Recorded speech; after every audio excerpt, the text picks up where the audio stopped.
Shalom Adonai. Nesse momento, nessa aula, nessa oportunização, nós iremos agora ter a oportunidade de estar interagindo um pouco e aprendendo mais sobre a patrística. E quando iremos falar e tratar sobre patrística, eu quero hoje usar dentro de uma proposta das cartas de Paulo interpretadas pelo João Crisóstomo. João Crisóstomo, inclusive, que foi considerado um dos maiores oradores do período da patrística, denominada até de boca de ouro. Ele vai dizer, comentando João Crisóstomo, sobre a expressão de Paulo ao dizer que a palavra dele, ou a pregação dele, ou a oratória dele, nada tinha de persuasiva, ou linguagem de sabedoria. João Crisóstomo, falando sobre isso, vai falar que significava que não era segundo a sabedoria pagã. Se, portanto, a pregação nada tinha de sofística, como aqueles que eram chamados de simples, e o pregador o era, puderam sobrepujar, tá? E apesar da perseguição, temor e tremor, dize-me pela virtude divina, tendo dito, portanto, o quê? Minha palavra, ou seja, minha pregação, nada tinha de persuasiva, linguagem da sabedoria. Então, nós podemos ver de que Paulo, segundo o João Crisóstomo, ele tem uma proposta de não vir a querer confrontar o seu público ou levar ao seu público uma retórica científica dotada de conhecimento e saber, tá? Então o João Crisóstomo vai dizer que a sabedoria fazia com que os homens não encontrassem o necessário e viessem a se gloriar a si mesmos. E aquela com que estava acolhendo Paulo dentro da exposição da verdade ia gloriar-se em Deus. Tá? Ainda a sabedoria, segundo João Crisóstomo, persuadiria a muitos que se julgassem serem humanos os ensinamentos, ou a outros, porém, que claramente até indicaria que era divina e oriunda do céu. Quando, porém, se faz essa demonstração com a sabedoria das palavras, frequentemente os perversos ultrapassam os melhores. Tá? Por quê? Porque os mais hábeis no falar, na retórica e na oratória iriam suprimir a verdade. Então, aqui, contudo, tal não vai acontecer. Por quê? Porque o Espírito Santo não entra numa alma imunda e, uma vez que a penetrou, nunca pode ser vencido, nem mesmo por toda habilidade no falar. E outra questão também que João Crisóstomo vai falar, vai tecer, é que com efeito a demonstração por meio das obras e sinais é muito mais estupenda do que a que opera pelas palavras. Ora, talvez até quando se diga a um pagão se a pregação deve vencer e não necessita da eloquência para que a cruz não perca o poder, não é? Por que os sinais agora cessam? Ou por que os sinais agora vieram a cessar? Por quê? Porque é qual o incrédulo que vai tentar exprimir e não aceitar a manifestação do poder.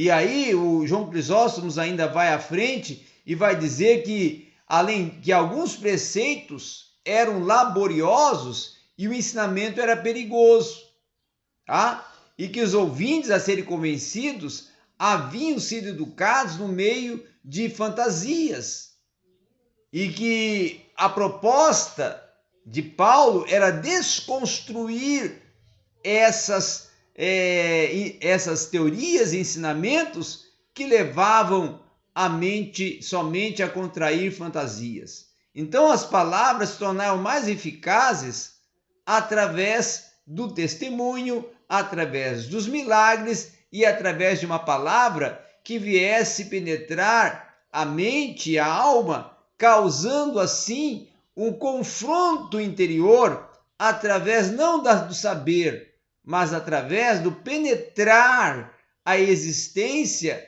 e causando nela o arrependimento e a conversão. E aí com isso também o João Crisóstomo vai falar que uma questão muito importante até que ele fala é que tem questões que tornavam-se até desenvolvendo no homem uma certa indolência. E essa indolência contraía no homem uma certa resistência para com o que fosse simples. E Paulo não tinha a intenção de ter ali uma erudição, mas sim uma palavra que viesse a penetrar no coração daqueles seus ouvintes, né? Então aí ele vai depois continuar, o João Crisóstomo, utilizando que aos olhos dos doentes as trevas parecem até mais convenientes do que a luz e por isso eles vão se refugiar, de preferência em recintos sombrios. O que acontece o mesmo relativamente com o paganismo, né? Aos pagãos, inclusive, a sabedoria de Deus parecia loucura, enquanto a sabedoria deles, que na verdade era loucura, era reputada por sabedoria. Então, em consequência, seria algo de semelhança que a um conhecedor da arte de navegar que assegurasse que atravessaria até um mar imenso sem navio e sem velas, em seguida tentasse por raciocínios provar que o feito era possível, que outro, no entanto, de todo inexperiente, procurasse um navio, um timoneiro e marinheiros e desta forma viesse a viajar com segurança. Então essa aparente imperícia era mais prudente do que aquela sabedoria, tá? Na verdade, a arte de pilotar um navio, ela tinha uma medida e uma projeção mais voltada para os próprios limites humanos. Então, enquanto a sabedoria pagã teria sido sabedoria, se obedecesse ao Espírito, mas contudo permitiu obedecer-se a si mesmo, julgou não precisar do quê? De um auxílio algum, transformar-se em estultice, apesar até da aparência dessa sabedoria. Então, por esse motivo, em primeiro lugar, o apóstolo refutou pela própria realidade e em seguida veio a denominar ela de estultice. E primeiro, segundo a opinião deles, veio denominar a sabedoria de Deus uma loucura, mostrando após que era essa sabedoria, principalmente através das provas, e é possível até fazer esses contraditores virem a ficarem sem palavras, sem posição e sem manifestação.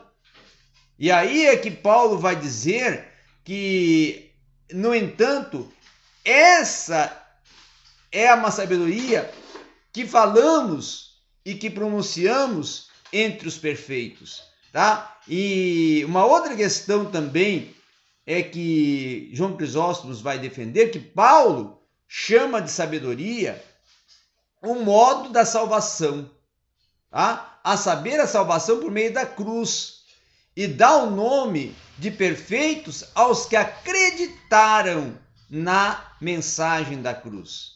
Na verdade, são perfeitos os que reconheceram serem os conhecimentos humanos fracos e menosprezáveis porque não são detentores do poder que tinha e que tem a verdade contida no evangelho que Paulo pregava, que era a mensagem da cruz.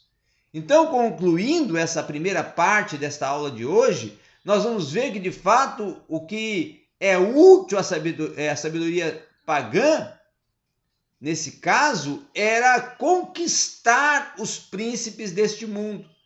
E a sabedoria que Paulo estava defendendo era a sabedoria que conquistaria um lugar na eternidade. E que era uma sabedoria que projetasse o ser a uma vida de uma dimensão espiritual fecunda. Então essa era a proposta de Paulo nessa passagem, nesse texto e nessa expressão. Obrigado a todos.